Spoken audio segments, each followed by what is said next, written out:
Bonjour les amis, comment allez-vous? D'abord, toutes mes excuses pour le bruit de fond. Donc, nous sommes à côté d'une voix, ce qui explique tout ce que vous entendez. Ok, aujourd'hui, j'aimerais vous présenter un programme de gestion des hôtels. Oui, je dis bien un programme pour gérer l'hôtellerie. Ici, il n'est pas sans savoir que le programme de gestion des hôtelleries est un programme qui est très vaste. Son domaine s'étend bien sur plusieurs lignes.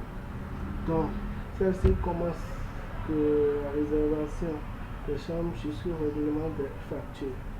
Mais aujourd'hui, nous pensons et nous savons aussi que nos développeurs ont beaucoup de défauts lors de la mise en place de la structure, de la base de données jusqu'à la réalisation.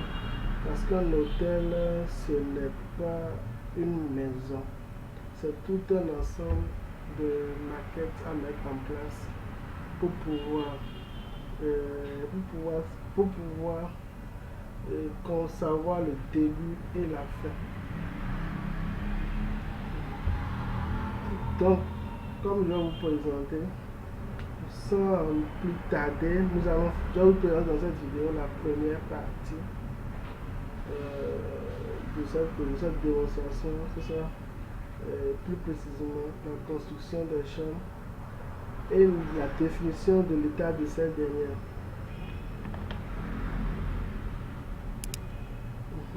Comme nous le présentons ici, donc comme vous le voyez ici bien, vous voyez bien, ici nous allons gérer les chambres.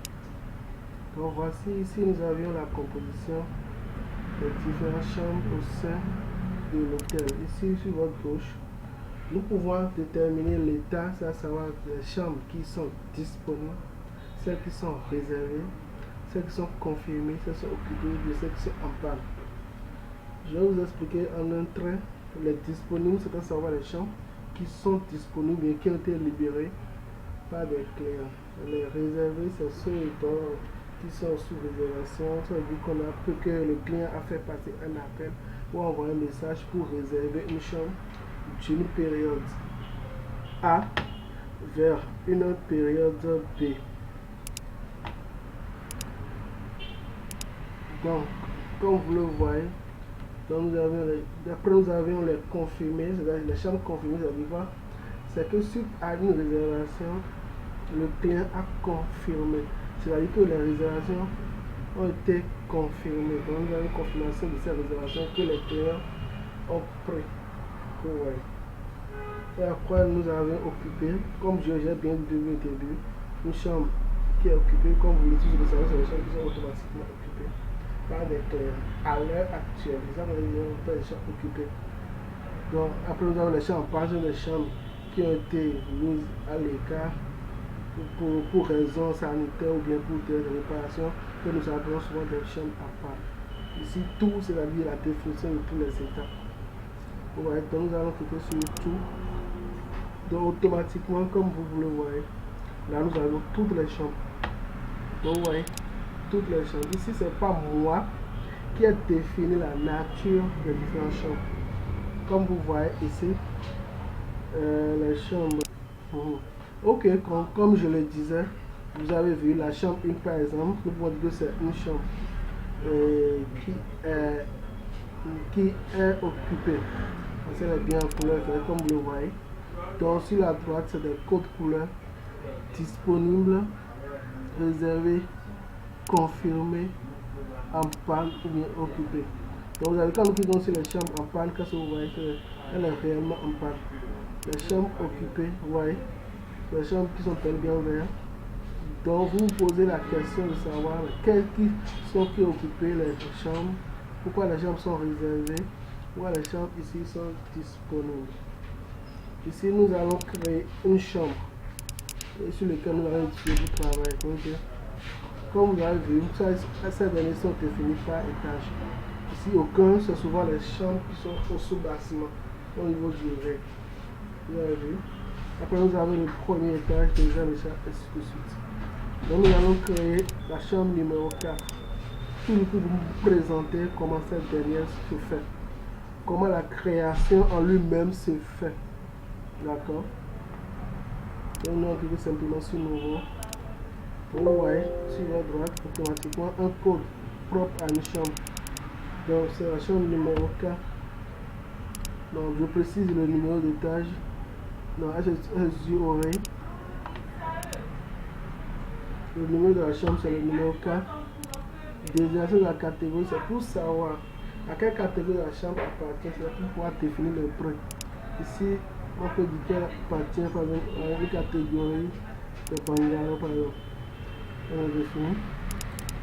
L'état de la chambre, par défaut, on met disponible parce que lors du remplissage, il faut préciser l'état de la chambre. Vous comprenez maintenant. Donc simplement préciser l'état de la chambre. Et si elle a une photo, allez sélectionner la photo. C'est très simple. Ici, nous allons aller sélectionner la photo de la chambre.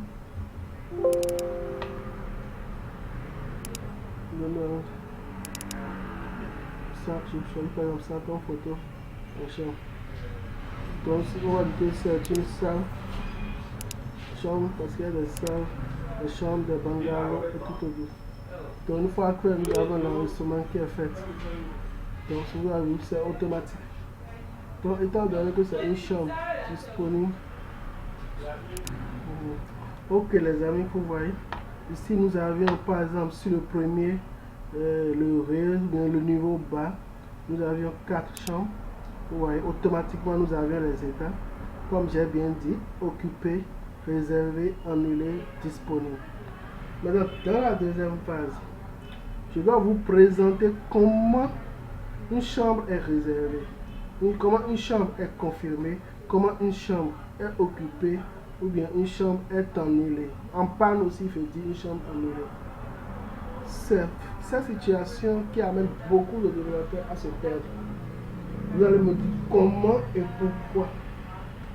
Parce que quand on fait la réservation d'une chambre, par exemple, nous sommes la date du 22. Par exemple, donc ça veut dire que un client peut réserver une chambre du 24 au 26. Du 24 au 26. Donc le programme doit pouvoir dire qu'à l'état actuel, c'est une chambre qui est réservée du 24 au 26.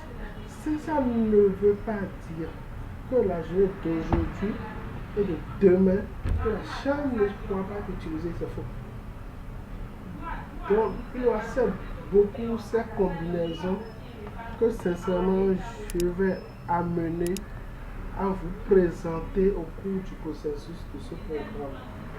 Ça ici, le but est de vous présenter comment définir les chambres, comment les catégoriser et pouvoir mettre en place un bon cadrage de gestion. Donc dans la seconde vidéo, nous allons parler de comment effectuer la réservation des différentes chambres. Ici, je ne me suis pas beaucoup avancé pour pouvoir vous présenter l'état des chambres. C'est-à-dire quoi? Dans une journée, nous pouvons essayer de déterminer quelles sont les chambres qui sont occupées, quelles sont les chambres qui sont réservées au cours de cette semaine. Souvent, par défaut, c'est la semaine actuelle qui est utilisée. Donc, de façon succincte, comme j'ai bien dit, la réservation de l'occupation d'une chambre un traitement ou bien un processus contentieux. Je vais vous présenter rapidement, tout juste, un petit planning pour vous présenter comment les choses se situent. Je ne vais pas vous le présenter tout de suite. Je vais vous demander aux autres de vous abonner pour pouvoir comprendre comment tout ça fonctionne. D'accord? Donc je vais rapidement retourner dans le temps. Tout juste je viens ici dans mon onglet, je vous présente le planning. Et tout ce que je vais vous présenter. Donc vous voyez, là, je vous présente le planning de la semaine de l'hôtel. Comme ça vous avez remarqué, les chambres numéro 1, 2, 3 et ainsi de suite. Vous avez vu, comme j'ai bien dit, c'est la notion réservée, confirmée, occupée et annulée. Donc je ne vais pas me cacher.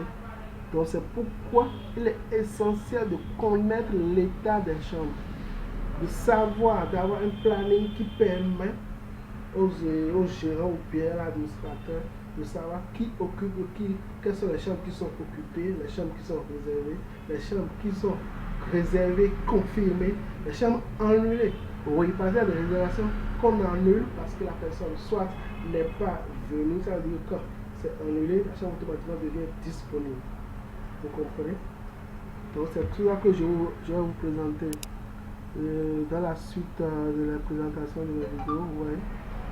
Donc ce qui sont cette semaine par exemple, et là vous avez le détail, vous avez la liste des clients avec l'état des chambres, le nombre de nuits qu'ils auront à présenter, et je vais faire un exemple avec vous, d'accord? Et encore merci de nous avoir suivis, et encore toutes nos excuses pour le but du fond. À la prochaine, bye bye.